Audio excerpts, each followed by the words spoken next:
आज की इस वीडियो के अंदर हम बात कर रहे होंगे कि गंदम का झाड़ हम किस तरीके से बढ़ा सकते हैं, गंदम के शगुफे हम किस तरीके से बढ़ा सकते हैं, किस टाइम के ऊपर हमें कौन सी चीज इस्तेमाल करने से हमारी गंदम का झाड़ बढ़ता है।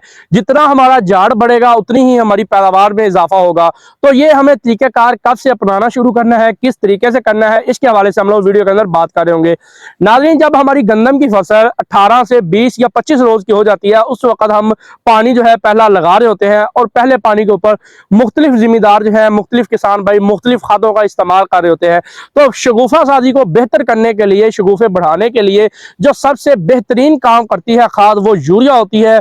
अगर आप पहला पानी सही टाइम के ऊपर लगा जाते हैं 18 से 25 रोज के दरमियान और 1 से 1.5 बैग यूरिया का आप लोग इस्तेमाल कर जाते हैं, तो आप अपने शगुफों को बढ़ा लेंगे। लेकिन खाली यूरिया इस्तेमाल करने से शगुफों में इजाफा नहीं होता। यहाँ पर आपको बोरान, जिंक और दूसरे जो माइक्रो न्यूट्रिएंट्स होते हैं उनका भी आपको सही मिकदार के अंदर इस्तेमाल करना होता है। अगर आप इन चीजों का भी सही मिकदार के अंदर इस्तेमाल करते हैं तो आप अपने शगुफों को बेहतर तरीके से बढ़ा सकते हैं। गंदम के जो शगुफा साजी के दिन होते हैं, पहले 33 से लेकर 35 दिन जो होते हैं, ये गंदम की शगुफा साजी होते हैं। अगर आप इन पहले 33 से 35 दिनों के दौरान गंदम को एक अच्छी खुराक दे जाते हैं तो आप उसके शगुफों को बढ़ा सकते हैं, अपनी पैदावार को बढ़ा सकते हैं। अगर आप इन दिनों के ऊपर सही खुराक का अगर आप लोग फैसला नहीं कर पाएंगे तो कभी भी आप गंदम के शगुफों को बढ़ा नहीं सकते और कभी भी आप एक अच्छी पैदावार आप लोग हासिल नहीं कर सकते।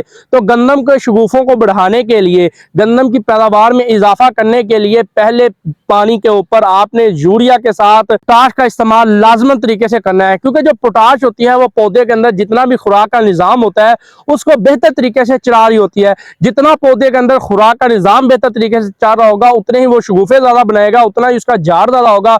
और जब उसके शगुफे ज्यादा होंगे, पौधों की तादाद ज्यादा होगी, शगुफों की तादाद ज्यादा होगी, तो उतनी ही बाद में जाके आपको पैदावार ज्यादा मिली होगी। तो जब भी आप पहला पानी 18 से 25 रोज के दरमियान लगा रहे हो तो यूरिया के साथ पोटाश, जिंक और बुरान, ये इन चीजों का भी आपने लाजमन से इस्तेमाल करना है। अब तो मार्केट के अंदर सोना बुरान जो है पहले दानेदार की शक्ल में आता है, लेकिन अब वो पाउडर की शक्ल में भी मौजूद है। तो आप सोना बुरान 3 किलो जो है उसका आप लोग इस्तेमाल जो है कर सकते हैं। अब यहाँ पर बहुत से काश्तकार भाई फारफोर्सी खादें जो होती हैं, डीएपी, नाइट्रोफास वगैरह, उनका भी इस्तेमाल करना चाह रहे होते हैं। तो वो सोच रहे होते हैं कि अब हमने जिंक इस्तेमाल करनी है तो फारफोर्सी खाद जो है उसका हम इस्तेमाल ना करें। आप लोग बेझिझक होकर फारफोर्सी खाद का इस्तेमाल कर सकते हैं, साथ जिंक भी इस्तेमाल कर सकते हैं, लेकिन आपने जो हमारी चलेटर जिंक होती है उसका आपने इस्तेमाल करना है और चलेटर जिंक का आपने छटा कर देना है। इसके ऊपर मुकम्मल तफसील से वीडियो भी मौजूद है, वो भी आप जाके देख सकते हैं, दोनों का तरीका इस्तेमाल किया है।